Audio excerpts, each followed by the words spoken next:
Hi there, Smart Drivers. Rick with Smart Drive Test talking to you today about skills and techniques that will keep you safe both when you're learning how to drive and pass a road test and after you get your license. Skills and techniques that you should keep in place that will keep you safe while you're driving and commuting with your family and friends. Stick around. We'll be right back with that information.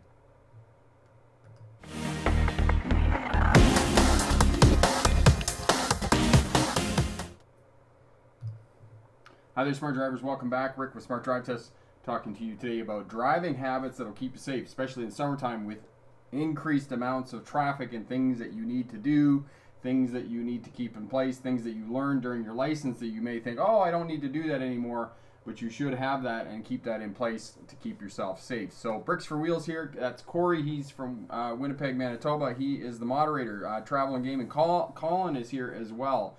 Excellent. Lots of people. Rhea from Boston. Hall Phase from Toronto, Michael from Jackson, Michigan. Sorry about that. And Priceless. Hey, how's it going? John is here. Hello, everyone. So if you're just tuning in, let us know where you're tuning in from and what class of license you're going for. And yes, for those of you who may be new to the Smart Drive Test channel, and haven't seen me before, I do have a bit of mark on my face here yesterday from jiu-jitsu. I've been studying jiu-jitsu for about a year now. I was heavily involved in martial arts some years ago and went back and am having a lot of fun actually now after I get past my initial fear of training with martial arts. A lot better now. So lots of people here. Katina is here. John is here. Ola. Ice Obelix, excellent. There you go. And yes, Colin is in from Calgary, Alberta. Sylvia's here. John from Toronto, excellent. Lots of people here, so that's really great. And one other thing that I'll say is the live feed gets fairly busy once we start getting up over 30, 40 people. So if I don't answer your question right away, just retype it again and let me know, and I'll try and get back to it and answer it. And if that doesn't work, for those of you watching on the replay, just leave me a comment down in the comment section there, and I'll be sure to help you out and answer that question the best I can. So there we go. Noli watching from Mississauga in Ontario, excellent. Olu Batamosi is watching from Maryland there. Excellent. And Introvert still new. Awesome. So we got lots of people here all over North America. So without further ado, we'll get started here. And just bear with me here while I switch over to the PowerPoint presentation. Transition. There we get going. Okay, so must-have driving habits to keep in place. And I've been thinking a lot about this week, this week because I'm putting together an ebook for defensive driving. It's in the seminal stages, which means it's in the beginning stages of getting created. And I've been thinking a lot about why do car crashes happen and what are the factors that cause car crashes to happen. And often, as I've said before, anybody who's been on the channel for a while, unpredictable actions. Drivers, road users execute unpredictable actions. And because they execute an unpredictable action, there's another road user who fails to interpret correctly what that person is doing or what that driver is doing, and consequently it results in either a conflict or a crash on the roadway. And one of the first skills and techniques that you learn during preparation for a license test is head checks, shoulder checks to the left and right anytime you move the vehicle sideways, anytime that you make turns. And I would argue that one of the first skills that drops is that drivers forget or stop shoulder checking to the left because they think it's pointless. There are lots of reasons to shoulder check to the left, and I asked this very question when I was doing my driving instruction course. I said, why do we have to shoulder check to the left? And no sooner did I ask that question than the next day I was turning left into the Ottawa General Hospital where my girlfriend worked at the time, and a taxi cab cut right off the corner on the inside of me. Had I not shoulder checked to the left, I probably would have run into the taxi cab that was cutting off the corner. So the taxi cab committed an unpredictable action, but fortunately, because I observed correctly and shoulder checked to the left, there wasn't a crash that resulted that potentially could have. All right, and I'm on the wrong screen yet again. There we go, page down. So for those of you who may be new to Smart Drive Test, my name is Rick August.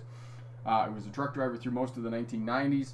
In 2006, I graduated from the University of Melbourne with a doctorate in legal history. For those of you who may or may not know, legal history is the study of policing, courts, and prisons, and my expertise is in policing, oddly enough, as it relates to traffic.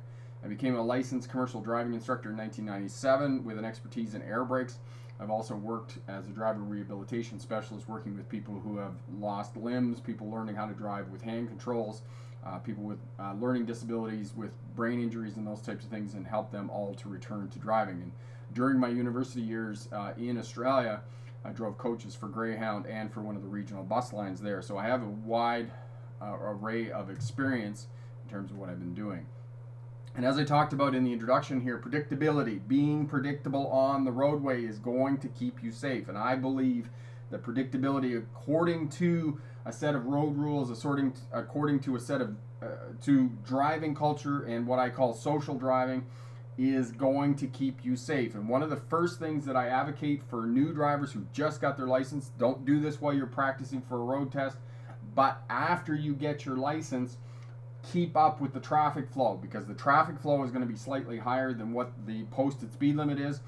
If you keep up with the traffic flow, you're going to be safer because you are being predictable according to the tenets of social driving. So that's one of the first things that I say that you do, is keep up with traffic flow. As long as you're not weaving in and out of traffic and passing cars like a crazy person, police are going to leave you alone and they're not going to pull you over. And for the most part, traffic flow is going to be sort of 6 to 9 miles an hour higher than the posted speed limit in the United States, and here in Canada it's going to be kind of 10 to 15 kilometers an hour higher than what the posted speed limit is. We can talk a little bit more about that after the presentation, but for the most part, you want to keep up with the traffic flow. But for those of you going for a driver's license, as most of you will be here, and we can talk about this in question and answer period a little bit more, but you need to do the posted speed limit or the flow of traffic, whichever is last. So the first thing that you want to do, and you want to continue to do after you get your license, is you want to scan far down the road to interpret and predict traffic patterns. Traffic patterns, for the most part, are predictable. What's going to happen at complex intersections? There's going to be slip lanes to the right. There's going to be left turning lanes. There's going to be advanced rights. All of those are going to create predictable traffic patterns. If you can predict what the traffic patterns are, then according to signal lights on vehicles, according to position of vehicles on roadways, according to different sizes of vehicles, you can interpret the actions of individual road users, the actions of individual drivers. And that is the key to being safe and creating habits that will keep you safe and out of trouble and avoid conflict and crashes after you get your license. The other thing you want to know, and the other thing you want to learn, and you're going to pick this up as you get more experience in driving, or if your dad's a truck driver or your mom drives bus, you're going to realize the characteristics of different vehicles. Snowmobiles, for example, for those of you who drive in areas where they have snowmobile trails and those types of things, you're going to know what snowmobiles are. For those of you who may ride sleds and those types of things, motorcycles, RV units, all of these are going to create different characteristics. Drivers are going to create characteristics and traffic patterns and those types of things. Think of it on a 2-lane highway, and you got a big motorhome, and they're insisting on doing the posted speed limit, and there's traffic backed up behind them. Then you're going to get individual road users who are trying to pass that vehicle, and you're going to get a certain traffic pattern created because of that person insisting on doing posted speed limits. So that's one of the things that you need to keep in mind. And I've already talked about this, interpret the actions of individual road users. After you know what the traffic patterns are going to be, look farther down the road. So observation is going to be your first thing that you need to keep in place. You need to be moving your head. You need to be shoulder checking. And Corey will put the video up for you that I just released here a few weeks ago about moving your head. You cannot observe correctly if you're not moving your head while you're driving your vehicle. Paying attention, situational awareness. And I'll tell you a story about this. One of my pet peeves. I walk a lot. I live close to downtown and I like to walk. And so I was walking downtown, and I'm walking across the parking lot with the two kids, and this vehicle insists on following us across the parking lot because he wanted to park in the center. He could have gone just up to the next entrance and turned and not been anywhere near us. You know, I like drivers, but I don't trust them very much. And that's the other thing that you kind of need to keep in mind while you're learning how to drive, is you need to have patience, and you need don't trust other drivers, because you don't know what they're going to do. And it's like the driver chasing me in the park, following us in the parking lot. It's like, yeah, he was kind of keeping his distance, but I still don't trust these people, especially when they get out of the vehicle and they're unhealthy and they're not physically fit and they're older. You just don't know what they're going to do, whether they're going to, hit the throttle and they're going to lose control of their vehicle, or they're going to run over you, and those types of things. It kind of freaks me out a little bit as a road user. So the next, I'll talk about this a little bit more in terms of space management. That's going to come up. But the other thing I want to talk about are hazards and risk. What is a hazard? It's something that potentially could injure you on the roadway. And as a pedestrian, as a cyclist, as a motorcycle rider, somebody on a scooter, those types of things, you are a vulnerable road user. That means that if you get in a crash, regardless of whether you have the right of way or not, you're the one that's going to get hurt. You're going to get maimed, you're going to get killed. So as a vulnerable road user, you need to be even more aware of what other road users are doing. So driving is a hazard. What is, a hazard? It's simply something that could harm you. I mean, your bathtub is a hazard. When it gets wet, you could slip on it, fall out of the bathtub, and crack your head. I worked with a woman at the hospital when I was doing driver rehabilitation specialist who did that very thing. She slipped in her bathtub, fell out, and unfortunately she was paralyzed for the rest of her life. So a hazard is anything that potentially could hurt you, and there's a lot of things in our world that we never think could potentially be a hazard, but it is, and it can hurt you. And it's simply experience that teaches you what these hazards are. For example, you're in the kitchen, somebody leaves one of the top cupboards open, and you stand up underneath after you're fossicking around underneath in one of the bottom cupboards, and you jam your head into that cupboard door that's open. That's a hazard. Risk is the likelihood of that happening. And so we kind of use shark attacks because lots of people are afraid of sharks, especially after the movie Jaws. But the reality is that you're much more likely to be maimed, injured, or killed in a car crash than you ever will be in a shark attack. So think of hazards and risks, and this is what you're trying to mitigate when you're observing correctly, when you're managing space correctly, when you're communicating with other road users. This is what you're trying to do. You're trying to mitigate the risks involved with driving, and there are lots of risks involved with driving. All right. So I mentioned this briefly in terms of space management. You need to keep a living room around your vehicle, and this is the other thing in combination, or in addition to drivers failing to shoulder check on a left-hand turn. They fail to manage space effectively around your vehicles. You just go down to any intersection, any complex intersection where the traffic lines up waiting for the traffic light to turn, and see how close the vehicles are to one another. Every one of them is crammed right up against the vehicle in front of them. If something happens, if you have potentially the vehicle behind you doesn't come to a stop, you have no out. So you always want to stop in traffic so you can see the wheels of the vehicle in front of you making clear contact with the pavement. That way, if you're sitting there and you look in the rear mirror and you see a vehicle coming up too fast, you have an out. You can drive around the vehicle in front of you. You can move up. Oftentimes that space in front of you is enough for the vehicle behind you to get stopped. You can start tapping your brake lights to alert that driver behind you. So, and this is what I tell students, you can always manage that space in front of you, but and the rebuttal to that is if I manage that, if I leave a space in front of me, other vehicles are going to move into it. Yes, they are. But if they're moving into it, they're also going faster than you are, and they'll just speed off and be gone within a couple of seconds. So once they move in front of you, you just back off again and reclaim your 3 to 5 second following distance. The bigger the vehicle that you have, the more following distance you want in front. If you can protect that space in front, you've always got an out. And this is the next key. So the first thing you want to do is you want to observe correctly. You want to continue to shoulder check after you get your license.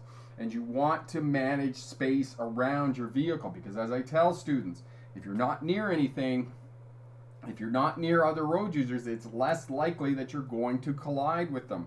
So know that. And as well, the other point here on the slide is that summertime is the highest numbers of crashes. So know that we're now into July and August. These are the 2 months in North America, in the Northern Hemisphere, that the highest number of crashes occur. So know that for this time of year that we're going into that. All right.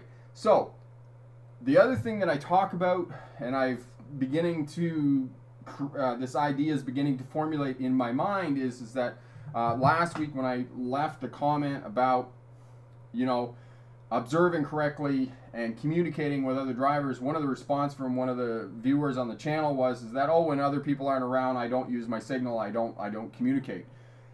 The problem with that is that one day you're going to fail to observe correctly, you're going to not see a road user there, and you're not going to see another driver there, another vehicle or whatnot, and you're going to fail to communicate your intentions, you're going to be unpredictable, you're going to execute a maneuver, and you're going to end up in a crash. So communication is the backup. Communication is the key to making your actions predictable on the roadway. Every time you move the vehicle sideways, signal in parking lots, signal when you're lane changing, signal when you're turning. All of this keeps you safe when you're driving, and think of it like the backup. Think of it like being proactive when you're driving. And it's about changing your attitude, right? It's kind of like the story about the guy that lived in New York and he was going to move to Chicago, and he met the guy from Chicago and they started talking on the train platform, and the guy from New York says, oh, I'm moving up to Chicago. He says, oh, how do you find the people in Chicago? And the guy from Chicago says to the guy from New York, he says, oh, how do you find people in New York? He says, oh, they're rude, they're arrogant, you know, they never give you room, they drive like maniacs. And he says, you know, how do you find the people in Chicago? And the guy from Chicago says, well, you'll probably find them pretty much the same as you do there in New York. And the point of the story is that wherever you go, there you are. So if you have an attitude that people are never going to let you over, people are never going to let you in, then that's what you're going to find when you go out and drive. Because I've driven all over the world, people drive more or less the same. I don't find driving a whole lot of difference in different places in different parts of the world. All right, components to master.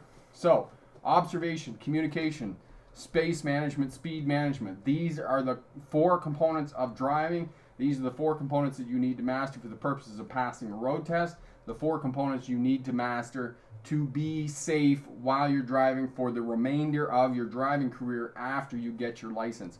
Observation, you need to observe so you can understand traffic patterns and predict the individual actions of drivers and road users. You need to effectively manage space around your vehicle. You need to communicate your intentions so you remain predictable on the roadway.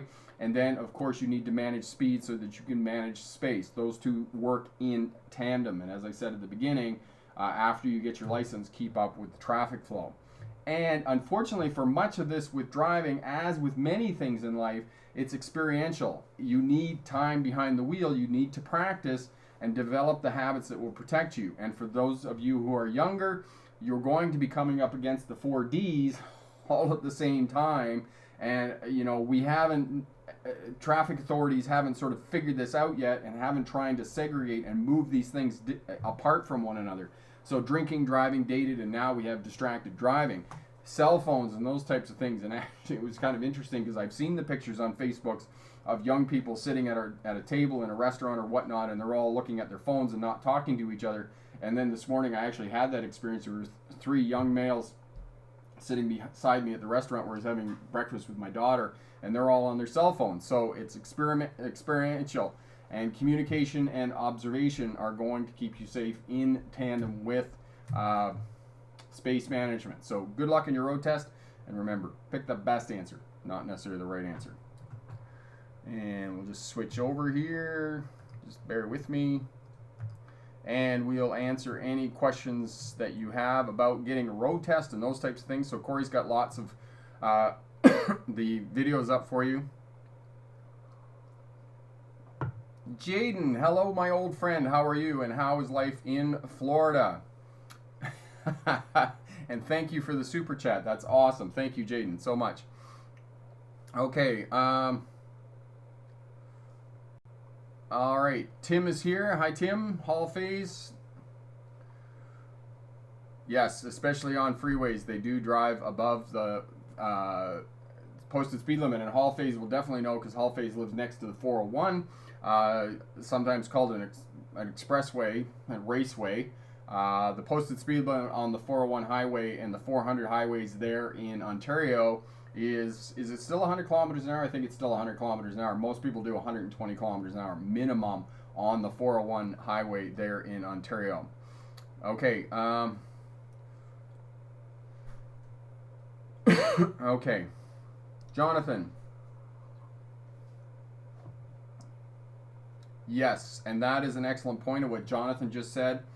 The number one reason for backing crashes is because drivers move the vehicle before they look. So one of the habits that you need to keep in place after you get your license, and this is an excellent point, and if you don't, and just do your own sort of social little mini experiment, go to a parking lot when you go in to get groceries or those types of things, go in and then come out and just watch the drivers in the parking lot as they back out. They will not look out the back window. They'll look into their backup camera and look into their mirrors.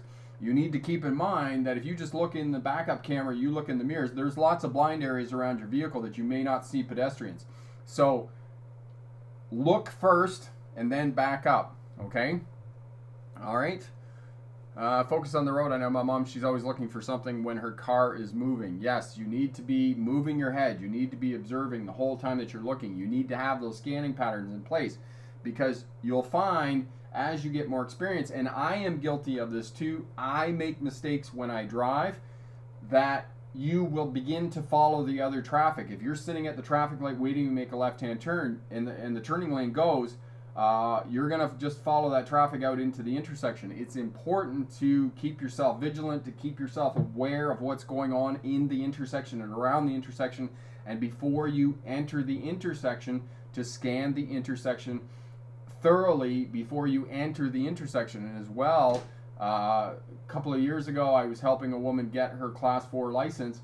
She simply followed the traffic into the intersection without checking the intersection. And the one intersection here in Vernon, the advanced green is really short. There's only about 3 or 4 vehicles that can get through on the advanced green, and she just followed the traffic into the intersection. Well, by the time she got into the intersection, the light had changed and gone to yellow, and she entered the intersection on a yellow, and it was an automatic fail on a road test. So know that for both learning how to drive, keep yourself safe after you get your license, and for the purposes of a road test, scan the intersection thoroughly before you enter that intersection. Katie, is it normal to be nervous about people in your blind areas? Yes, it is, Katie, that you can be nervous about that, and you should be. And this is why we're shoulder checking. We're shoulder checking to ensure that there aren't people, aren't road users, aren't other vehicles in your blind areas. And for those of you who are getting a bit of experience in terms of driving, whenever there are vehicles or road users in those blind areas, in this, in healthy adults, we have 180 degrees of peripheral vision. Our peripheral vision is about here, right? In children, it's here. It's only 120 degrees in children. But here, and if you have vehicles or road users in this area directly to the sides of your head, you should feel uncomfortable. Everybody should feel uncomfortable. Jaden, yes, I saw the super chat. Thank you so much, my friend. That's simply awesome. And if anybody else wants to contribute and have super chat, it's always appreciated, okay? Ninja Kitty, hello there. Thank you for the reminder about the pre-check of the car's blinkers and such. My third rear brake light was out. Yes, and I'm really glad that you did a pre-trip inspection on your vehicle and were not denied your road test. Yes, because many of you may or may not know, watching on the replay, watching here now live, pre-trip inspections are very easy to do. You can do one in about 10 or 15 minutes. And as well, if you find something that is out, if you have a brake light that's out, it's easily fixed. If you can't do it yourself, if you can't wield a screwdriver and fix it yourself, you can take it to a mechanic, and a mechanic can fix it for you. Not a mechanic, sorry. I get in trouble from my brother all the time. Automotive technicians. An automotive technician can fix a brake light in less than 5 minutes. So know that, and as Ninja Kitty said there, and this is an excellent reminder for everybody else who's going for a road test, do the pre-trip inspection before you go down for your road test, because you don't want to be denied your road test. And Corey will put the video up for you as well. Night Fury, why are these summer months so accident prone? That is an excellent question, Night Fury, about summer months. One of the reasons why we have higher crashes in the summer is because people have their objective bias. We all have an objective bias. It's what allows us to get out of bed in the morning, right? We're not going to slip in the bathtub and die. We're not going to get into a car crash and die. We're not going to get maimed in a car crash.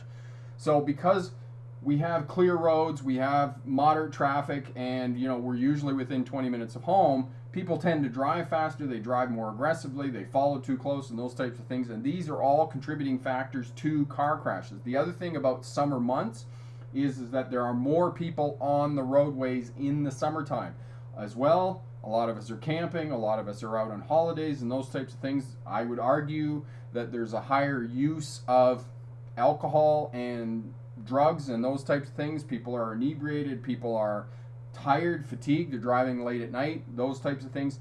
All of these factors contribute to higher crashes in the summertime because of the higher number of vehicles out on the roadways, and people become frustrated, more road rage, more aggression, because they get out on a 2-lane highway in a rural area, and there's a RV unit there that's holding up traffic, and they pass when it's not safe to pass.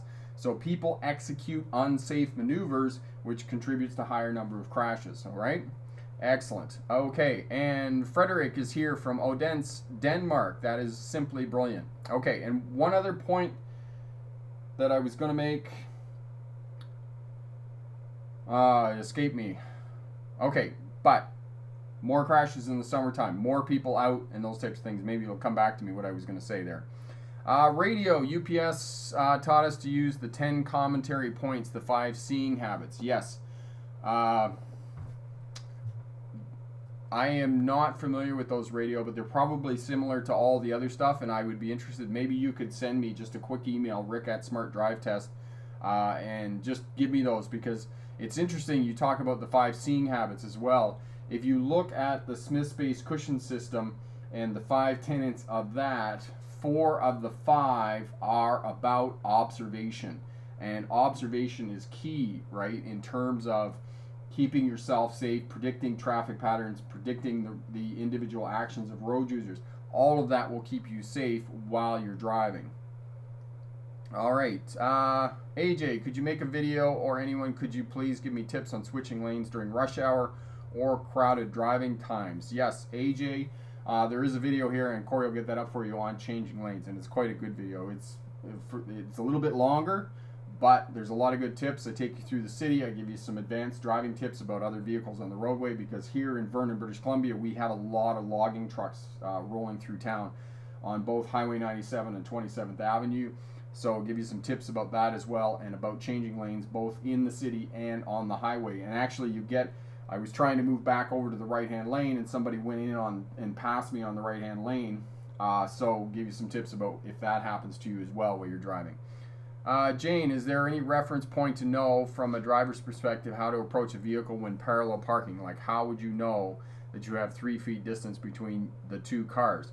All right, so Jane, what I would suggest to you is to, the 3 feet is kind of, you have to judge it, right? And it's, the reason we say 3 feet is because you don't want it to be too close to the car, because if you're too close to the car, you're going to risk hitting that vehicle when you're parallel parking. The thing that I would suggest to you, Jane, is before you go out and parallel park, and if you're having difficulty judging that 3 feet, go and get some of those 36-inch, 1 meter tall pylons and work with those in the parking lot, and that will get you ready to do the parallel parking, the 2-point reverse turn, parking along curbs, and those types of things. Excuse me. For the purposes of your road test. If you work with the pylons in the parking lot, I know it's not sexy, it's not interesting work, but it will teach you mastery of the primary controls, and it will teach you where your vehicle is in space and place. So do that, and then go back and do your parallel parking in your specific slow speed maneuvers that you need to do for the purposes of your road test. DAS, blinking traffic lights. Okay, so Koshik, where are you in the world that you have blinking traffic lights? And we can talk about blinking traffic lights. Most of the blinking traffic lights, whether you won't have a green one, you'll have a yellow one and a red one. I've never actually seen a green one. Maybe some of the smart drivers have seen blinking green ones, but for the most part, it's going to be yellow or it's going to be red. And oftentimes those two work in tandem. So if one side has stop signs, it'll have a blinking red light, just to pronounce the stop signs, because often what happens is you get an intersection that has a high number of crashes, and they're trying to reduce the number of crashes by having that flashing red light and the flashing cautionary light on the other side. And essentially means the same thing as stoplights. Flashing red light means come to a complete stop, give way to all of the road users, and proceed when the way is clear. Yellow light simply means scan the intersection, give way to other road users, and proceed when the way is clear. Oftentimes, the cautionary yellow lights are going to have the right of way over the stop traffic. So that's essentially what they mean. All right, okay, there's the how to change lanes. Thanks, Corey, for getting that up. Okay, Jane, do we have to put our foot solely on the brake while the car is in motion as it inches up to the left lane, aside from looking for pedestrians and road users?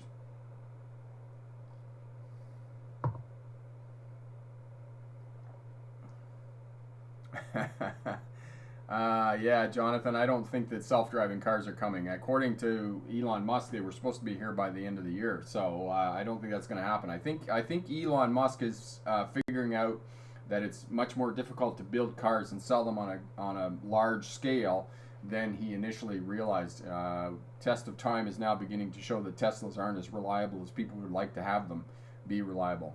Hall phase, how easy is it to adjust your self-driving here in North America to driving in England? Your self-driving. It's actually not too bad, Hall phase, to drive on the other side of the roadway. And the reason it's not that difficult to drive on the other side of the road is because you're sitting on the other side of the car. So relative speaking, you're still in the same position as you are whether you drive on the right or left. You're still sitting relation to the center of the roadway. So you're sitting in the vehicle and you're relative to the center of the roadway, regardless of whether you're on right or left. All of the pedals are in the same place. So if you're driving a manual transmission, the throttle, the brake, and the clutch are all in the same place. They don't change those. The only thing that's different is the shifter. You're going to shift with your other hand. And depending on what make of vehicle you're driving, the signals and the windshield wipers might be on opposite sides of the steering column. But for the most part, those are generally in the same place. So it's not as hard as you think. And as well, if there's other traffic on the roadway, you can simply follow the other traffic and you're not going to get into trouble. Where you generally get into trouble when you're on the other side of the roadway from what you're used to is if you're riding a bicycle or you're walking. You have to be extremely careful about what you're doing and where you pull out. I know that when I rode my bicycle in Scotland, I pulled out a few times and just turned, and then I realized, oh, I didn't actually look the right way. And when you're walking, you want to make sure that you check the other way as opposed to the way that you normally would, because, and actually if you go to London in England, they actually have road markings, road signs right on the pavement as you're stepping off the sidewalk that say, look right? So normally we would look left when we're driving on the right, but when you're walking and they're driving on the left, you want to look right, because that's the way the traffic is going to be coming from, okay? John Doe, I have to be road tested every 2 years because of my diabetes, but my vision has stabilized. Can I ask or beg the examiner to extend my DL exams to 4 or 5 years if I pass the test on Tuesday? Sorry, I just lost. There we go. John, that would be something that would be up to the individual test center where you're taking your license. And if probably you're going to have a note from your doctor saying that in fact your eyesight, your vision has stabilized. And if your vision has stabilized, then that is something that potentially they would do for you. If you're not getting any help from the driving center, you might want to go to one of your local politicians, and you could write and ask them as well to sort of advocate on your behalf, because that's what politicians do for us. If you're not getting, if your government, your government agency isn't doing what you want them to do, but yet you think you have a case, sometimes politicians can help you with that. So that's something else you might be able to do. John, where is the blind spot when driving the minivan? John, you've asked me this question before. The blind areas are in the same places they are on a vehicle. And have a look at the video on blind spots. The only difference between your minivan, John, and other vehicles is that your blind areas are going to be bigger than they are on most conventional subcompact cars. Okay, they're going to be a little bit bigger, but they're not going to be that much bigger. Okay? Okay, Das, you're most welcome. Have a great day. Thanks for tuning in. All the best. Cat lover, do poor road design is the cause of many crashes? No. Poor road design. It's we've been making roads for a very, very long time. There are some roads, I'm not going to make a blanket statement and say no, road design doesn't cause crashes, but there are some road designs that, yes, do contribute to crashes. And there are some highways in the world it is inexplicable why they have so many car crashes. I mean, we had a place here in the Okanagan Valley years ago that was up along the lake, and there were car crashes there all the time. It was a 2-lane, and it was up against the rock face, and it was one of those places that was just prone for car crashes. There was Highway 17 north of Ottawa, Ontario, Canada. Years ago was the same. There were car crashes on this all of the time, so they reconfigure the roadway, they rebuild it to try and lower the number of car crashes in these specific areas. But for the most part, it's not. And if you are uncomfortable with the road, that's a section of road that you're driving on, and you feel that you don't know where you're going, or you're in unfamiliar areas, or those types of things, then slow down. Slow down, because you're not going to react effectively. You're not going to be able to observe well and look down the roadway, all of the things that you should be doing. And as well, know that on many of these roadways, if they have high numbers of crashes, because authorities are monitoring these roadways. They are collecting statistical data about the number of crashes that occur on these roadways and that type of thing. And if that happens, if they find that it's happening on a particular stretch of roadway in a particular location, they're going to fix it. So that's basically it. And yes, it does contribute, but it's not a large contributing factor. 80 to 90% of car crashes are attributable to driver error. This is what they're saying, but I don't agree completely with that, all of that either. Tim, what city in Canada has the worst drivers? They're all bad, Tim. Katie, what can you do when you are on a freeway and a driver speeding through roadwork and nearly cause an accident? Should I slow down instead? Yes, you should slow down and keep your space from that other driver who's being aggressive. Okay.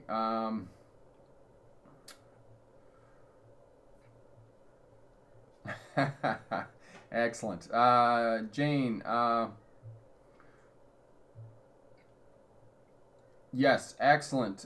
Jane, the other thing you can do, as you just said, yes, in fact, if you want to figure out what the roads and what they look like in and around the test center where you're taking your test, absolutely. Go on Google Maps, look on Street View, those types of things.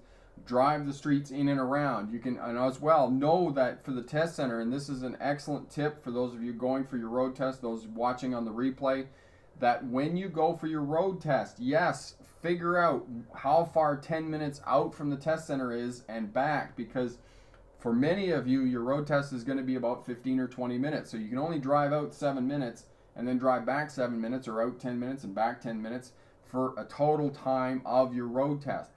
As well, when you're practicing and preparing for your road test, if your road test is on a Tuesday at 10 o'clock, practice during the week at 10 o'clock in the morning. That way, the traffic conditions, the volume of traffic is going to be the same as what it will be on your road test day. Okay, if your road test is at 3 o'clock in the afternoon and the test center that you are taking your road test at is within close proximity to a freeway, and there's a high possibility that they're going to take you out on the freeway, you want to practice at that time of day, because there's probably going to be rush hour, and you want to be able to deal with that for the purposes of being successful on your road test. Okay, Katie, you had a near miss on a road last Wednesday when you were practicing in and around roadworks. Yes, and be especially, and this goes back to what we were talking about, higher numbers of crashes in the summertime. And I remember a driving instructor some years ago when I was taking a defensive driving course talking about construction signs and number of drivers that follow dump trucks into construction sites. The number of drivers who drive into holes because they are not paying attention to the road signs. They're not paying attention to those orange and black signs that warn of temporary conditions on the roadway. And he just had a field day. He just went on and harangued drivers about this. That they do not look at the road signs, and they drive into construction areas, they drive into gravel pits and those types of things. So take note of construction. And as Katie just said, having a near miss in a construction site because somebody is being too aggressive, that you potentially could get into a lot of trouble, and you need to obey flaggers in the summertime. They have the same authority as police, and if they get your license number, there's a high chance that you could get a speeding ticket post event, like after the event, and you could potentially face criminal activity, because I know here in British Columbia they take it very seriously if drivers are being aggressive in construction sites and disobeying the direction of flaggers. So know that as well in terms of speeding in and around traffic areas. All right. Okay, Nathan, Jonathan, hey Rick, I want to move to Ontario in 6 months and living in BC now. Should I get my Class 1 license in BC or in Ontario? Nathan, I would recommend that you get your license here in British Columbia, and then you can simply transfer it when you move to Ontario, because they have a reciprocal back and forth. As well, Ontario, like a year ago, in response to the whole bus crash there in Saskatchewan, have completely revamped their Class 1 license. So it's gonna be a lot harder for you to get a license in Ontario than it is here in British Columbia. We still haven't implemented mandatory CDL training here in British Columbia yet. So I would suggest you get it here before you move to Ontario. John, Class 1 in BC equivalent to G1 in Ontario? No. John, a Class 1 is tractor trailer, and in Ontario, a tractor trailer license is Class A. G1 here in British Columbia, here in Ontario, here in British Columbia, Class 5 is passenger vehicle. That's what I was thinking. Sorry, I got distracted there for just a minute. Courtney, when is the best time of day to go and take a practice road test? Courtney, if you can book your practice road test so it's at the same time as when your actual test is going to be. So if your actual test is at 10 o'clock in the morning, try and book your practice road test so it's at 10 o'clock in the morning as well, so that you can simulate traffic conditions and traffic volume to the same as what it would be for the purposes of your road test. All right. Okay, Michael, a lot of construction vehicles now have do not follow into work zone signs. Yes, they do. Because, as you just said, Michael, you'd be surprised about how many people actually follow a dump truck into a construction site, a construction area. And this is what I'm talking about in terms of after we get our license, we get complacent, we get distracted, we got a lot of things going on in our vehicle, we got a couple of kids in the back who are yelling and screaming and they're fighting and those types of things, and we just follow the traffic. And you have to keep yourself alert. You need to have situational awareness about what's going on in intersections, what's going on around you and those types of things, and know that if you're following a dump truck, that dump truck may not be going where you want to go, and the next thing you know, you a construction site going, well, how did I end up here, right? So unfortunately it happens. Okay, state of Michigan, injure, kill workers is a $7,500 fine, up to 15 years in prison. Get caught speeding as a work zone is a $1,500 speeding ticket. So yes, as you can see, what Michael just said and what I was saying earlier about disobeying flaggers, speeding in construction zones and those types of things, this is becoming it's becoming a serious traffic offense. And it's a little bit like, no, it's not a little bit like, it's exactly like passing a school bus. We are taking this, authorities are taking this very seriously. So watch out for construction zones, watch out for the signs, obey the signs, and follow the directions of the flaggers, follow the directions of the signs and those types of things, all right? And as I said, I was telling you at the beginning that I too make mistakes. I too make errors when I'm driving. And there was a video here that I had to take down off the channel because I had made a mistake. They were doing construction on the Coquihalla Highway. It was a Sunday afternoon. It was pouring down rain. There wasn't a construction worker anywhere in the construction zone. And I'm making a video, and of course I got the speedometer camera in the car. It's 70 kilometers an hour through the construction area while I'm doing 100 kilometers an hour. I am speeding in the construction zone, but there's no workers around. All right? And the unfortunate part is that it takes a lot of work to put up all of those signs for preparation for doing work on the roadways.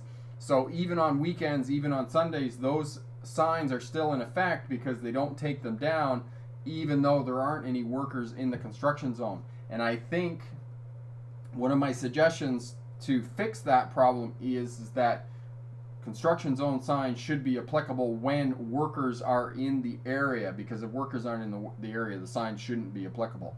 Okay, and also the other caveat, the other piece to the story is the work was almost done. All of the road infrastructure and everything was back in place.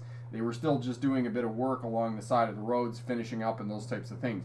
So I still had no excuse that I should have been following the speed limit signs, but I simply took the video down, and I'm going to have to redo it. So know that as well, that, you know, once you get some experience, you're going to make mistakes, you're going to make errors, but have you got habits in place that are going to keep you safe and keep you out of trouble and conflict with both other road users, with other traffic on the roadway, and out of trouble with authorities.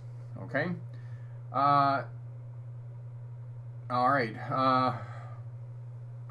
Okay, John, excellent question. What does road closed local traffic only mean? So it means that the road is closed, but oftentimes houses, businesses, and those types of things along the roadway are able to go in there. So for example, if they're doing it on a residential street and people live along that roadway, those people can go in there to go home and whatnot. But you as an outsider, if you can't prove that you live on that street, you can't prove that you're visiting somebody who lives on that street, then you can't be on that street because the road is closed. And just on that note of roads that are closed, if you drive on a road that is closed for whatever reason, they're doing construction, the road is closed due to flooding, or the road is closed due to bad weather, snow in the wintertime and whatnot, that your insurance is void. If you get into a crash on a closed road and you claim insurance, your insurance is null and void. The insurance can deny paying out a claim. So stay off closed roads. Don't drive on them. Okay, Jane, I'm trying to look at the former receipts of my family members' mistakes and what they did wrong so that I don't mess up. I also try to observe their way of steer control and what mistakes they do. Yes, excellent. We learn from other people when they're driving and those types of things, and we can pick up a lot of good information from other people. And just on that note, I mean, when I do martial arts, you know, at the end of class and those types of things, there'll still be other people who are having, we call them rolls, when they're wrestling with another person, and you watch other people, you watch how they move, you watch what they do, and you can pick up some stuff and you can try to incorporate it into your own learning. All right, excellent. Jonathan, the police are always looking for high occupancy vehicle violators, especially the people who use dummies as other persons to go in the HOV lanes. You get a citation and a good laugh from the police. Yes, indeed. I'm sure they love that when they catch somebody with a dummy in their vehicle and they're in the high occupancy lane. Courtney, I need advice on what if I come to a four-way stop sign and do I let go first? What if there is an accident up the road? How do I find the clearest road to go on? That's not likely that that's going to happen, Courtney. That you're going to that you're going to find a crash on a four-way stop sign past the four-way stop. If you do, just, you know, turn right or go somewhere else. That'll help you out. Have a look here at the video on how to handle four-way stops, and that will help you out in terms of navigating and dealing with four-way stops. Excuse me. Epic. Should braking early enough before approaching a highway toll plaza prevent a rear-end crash? Because in some cases, toll plazas do not have sufficient rumble strips to slow down. Example, I-78. Yes, slowing down early. Slowing down early to anywhere that you're going to be slowing down or stopping. Toll plazas is an excellent example. You don't want to be doing that because you do want to be doing that because it will prevent you from being rear-ended, and you can flash your brake lights to indicate to people behind you that in fact you are slowing down, and it will communicate effectively to put in one of the preventions for you to not be rear-ended. All right, bear with me for 1 sec here.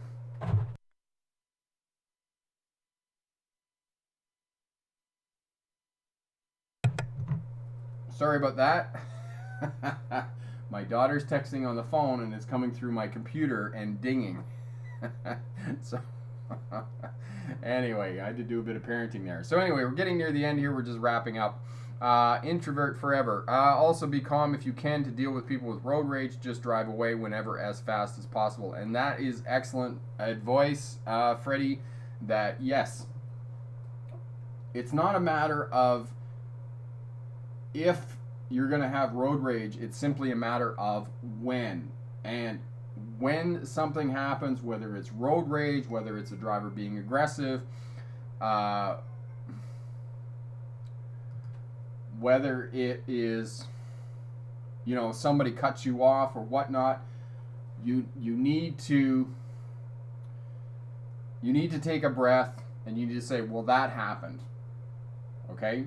And when that happened, then you just need to let them go and have their crash somewhere else. This is what you need to do. You need to stay calm. You need to have that attitude, is what I was talking about before, about the person meeting the person from Chicago and New York, and the person says, well, if you find people aggressive all the time and you move here, they're still going to be aggressive because that's what you're expecting. That's what you're seeing. And if that's what you think, then that's what's going to happen. But if you take a breath, you have a nice calm attitude, oh, okay, that happened, and you just let them go on, then life is going to be great and your driving is going to be uneventful for the most part. So that's what you need to do for the purposes of both passing a road test and driving after you get your license, to keep yourself safe, to keep the habits and techniques and skills in place that are going to keep you safe, that are going to allow you to observe, that are going to have situational awareness, allow you to interpret traffic patterns and the individual actions of different road users, and you manage space well around your vehicle, so when something does happen, you just have a buffer of space. For example, last week I was coming up to an intersection. There's a huge tractor trailer in the turning lane, and in my lane there's a bicycle, and it's obvious from the position of the cyclist. He's not on the right side of the lane, but he's left of center. So I'm almost certain that the cyclist is going to turn left, but he's doing that goofy move that cyclists do, that instead of getting right into the turning lane between vehicles where they should be, he's on the outside of the left turning lane and turning in this big arc around in front of the tractor trailer unit, which, you know, if you ride a bicycle, please don't do that. It's just goofy. Okay? So basically all I did was stayed back from the intersection until the light went green, and sure enough, that's what the cyclist did. He did a big arc out in front of the tractor trailer unit, but I stayed back and managed my space well, and that way I didn't get into conflict with either the tractor trailer unit or the cyclist. Okay? Alright, okay, so somebody passed a road test here and I missed it. I'm sorry, I was talking. Alright, I'll find it. Maybe Corey can remind me. They ask on a road test. Maurice, are you talking about a road test, a practical road test, or are you talking about the theory? Okay. Excellent, AJ. That's great that you got to see that video, and it'll help you out for sure. Okay.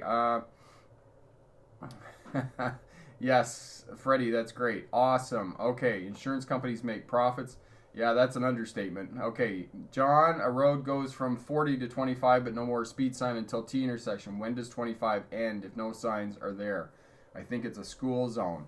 Okay, John, if you're not sure, you might want to go out and have a look at it again. And as well, if you want some more information on that, send me the address and I'll have a look at it on Google. Okay?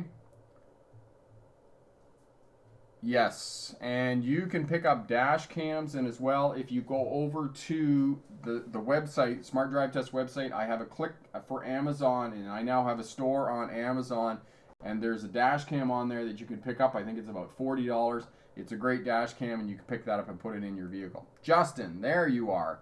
I passed my test yesterday with your videos. That is awesome, Justin. Absolutely terrific that you passed your road test. Congratulations on that. If you'd head over to the Smart Drive Test website and sign up for the 100K campaign, that would be tremendous. Corey will put the link up for you for that. So congratulations again. And where did you go for your first solo trip? Did you go out and get ice cream? It's simply awesome. Katie, can you get a ticket for driving near a toll if you do not pay, even if you are not driving to the toll? That happened when I visited to Texas last week when I was on vacation. You have to realize, Katie, that some of these highways are toll roads, and there are cameras that simply take a picture and they send you to it, send you the ticket in the mail, either the cost of driving on the toll or the ticket for an infraction. I don't know the particular details of where you were in Texas and those types of things.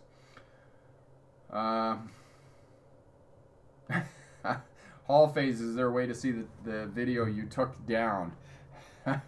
What is it you're looking for, Hall phase? You're looking for me speeding in a construction zone that I shouldn't have been speeding on a Sunday?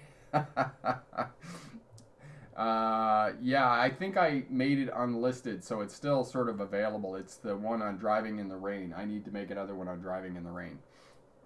AJ, let's say the traffic flow is at 60, but the rec speed is at 45 for the curve. Is it safe to slow down with cars behind me?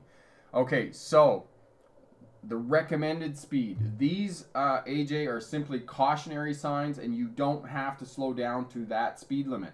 If there's a cautionary sign that gives you a recommended speed limit, that is not the speed limit that you have to drive. It's simply an advisory sign recommended for you to do that speed. Now, if you're not sure how fast you can go around the corner, go out and practice on those curves and corners where there are advisory speeds, and that will help you out in giving you experience in terms of preparing for your road test. Excellent. Okay.